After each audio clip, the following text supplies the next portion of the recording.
Anymore. George. Oh, bad waterfall. First water get hot, and then George slipped on this strange yellow rock. Oh. Brendan Fraser's return to Hollywood. All about his upcoming role in Martin Scorsese's Killers of the Flower Moon by Alexa Sutherland. Fans of Brendan Fraser rejoice as he has a slew of impressive projects in the works, including Martin Scorsese's new film with Leonardo DiCaprio and Robert De Niro. What we know about his involvement in Scorsese's Killers of the Flower Moon. From what I could tell, from what I could hear, because I could hardly say I saw. Well, you could tell you missed the whole tape. No, it was great. It's great. Fans have rejoiced at the announcement of Brendan Fraser's joining Martin Scorsese's $200 million film, Killers of the Flower Moon, based on the nonfiction book Killers of the Flower Moon, The Osage Murders, and the Birth of the FBI, written by David Grann. This is one of the worst racial injustices and criminal conspiracies in American history, and it was never taught in school. The film is a crime drama set in Oklahoma during the 20s and delves into the slew of mysterious murders of members of the oil-rich Osage County, Oklahoma, known as the Osage Reign of Terror. This is Scorsese's first film following The Irishman, which was nominated for 10 Academy Awards and also his first time directing a Western film. No good. Nobody does Westerns anymore. Scorsese spoke to IndieWire of his excitement for the upcoming project. We are thrilled to finally start production on Killers of the Flower Moon in Oklahoma. To be able to tell this story on the land where these events took place is incredibly important and critical to allowing us to portray an accurate depiction of the time and people. We're grateful to Apple, the Oklahoma Film and Music Office, and the Osage Nation, especially all our Osage consultants and cultural advisors as we prepare for this shoot. We're excited to start working with our local cast and crew to bring this story to life on screen and immortalize a time in American history that should not be forgotten. While production for the film began in April of 2021, it wasn't until early August that Fraser was announced as part of the cast. They both believed in something that everyone told them was impossible. He was right! He is starring alongside Academy Award winners Leonardo DiCaprio, Once Upon a Time in Hollywood, and Robert De Niro, The Irishman, as well as Emmy-nominated actor Jesse Plemons, I'm Thinking of Ending Things, Jungle Cruise. Fraser's time away from Hollywood. Any last requests, pig? Yeah, loosen the knot and let me go. Brendan Fraser was a commonly spoken name in the 1990s and early 2000s due to his famous roles in blockbusters such as George of the Jungle and the immensely successful The Mummy trilogy.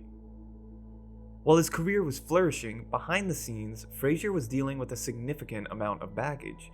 And I feel like it's a new day, so I feel good about that. Fraser ultimately left Hollywood for a decent chunk of time after he had been sexually assaulted by a former president of the Hollywood Foreign Press Association.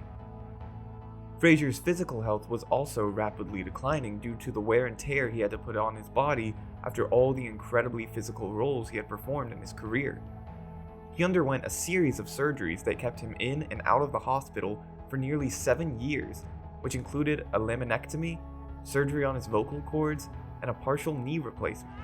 Cut them down!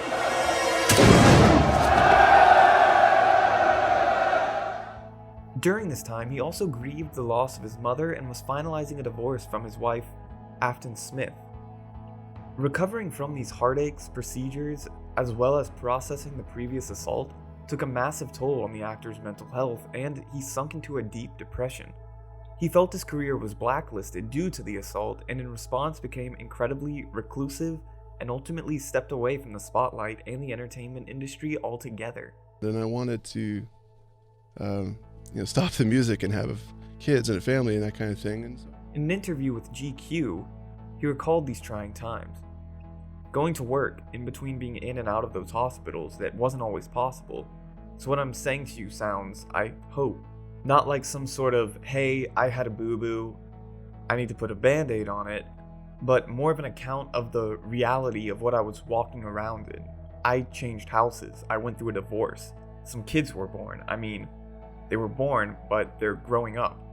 I was going through things that mold and shape you in ways that you're not ready for until you go through them. Fans rejoice Fraser's exciting Hollywood comeback. The internet is so behind you. We're so supportive. There are so many people out there who love you, and we're rooting for you, and we can't wait to see what you do next. In recent years, Fraser has slowly begun reintroducing himself to film and television, and fans are incredibly excited as he continues to attach himself to prominent projects with impressive cast lists and major film directors. He worked diligently on HBO's Max Doom Patrol, where he voices Cliff Steele, Robo-Man. The actor was most recently seen in Steven Soderbergh's period crime drama, No Sudden Move, and even made an appearance on the red carpet for the film at Tribeca Film Festival this past June. Listen to the radio. I'm gonna shoot you right now. Organized crime like the mob. The film has an incredible ensemble cast, including Julia Fox, Don Cheadle, Ray Liotta, as well as Benicio del Toro.